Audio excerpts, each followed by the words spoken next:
శ్రీకాళహస్తి పట్టణంలో మన దళిత సంఘాల నాయకులు, క్రిస్టియన్ పాస్టర్లు, అలాగే ముస్లిం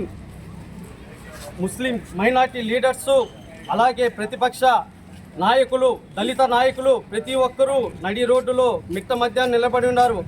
ఇది ఎందుకురా అంటే కేవలం కూటమి ప్రభుత్వం వల్ల.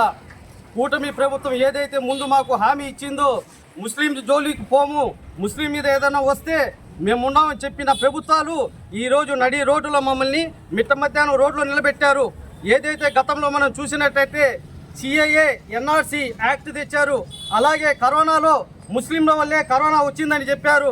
అలాగే మనం చూసినట్టయితే త్రిబుల్ తలాక్ అన్నారు.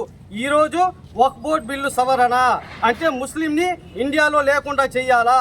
ఇది ఎవరి వల్ల కాదు, ఎవరి తాతల వల్ల కాదు. ఎందుకురా అంటే భారతదేశం కోసం మన పూర్వీకులు ఎన్నో త్యాగాలు ఇచ్చారు. దీంట్లో ముస్లిం మహిళలు ఉన్నారు, పురుషులు ఉన్నారు. కాబట్టి భారతదేశం మా భారతదేశం. ఈ భారతదేశంని తీయాలంటే ఇది కాదనేసి చెప్పుకుంటూ నేను సెలవు తీసుకుంటున్నా. జై హింద్.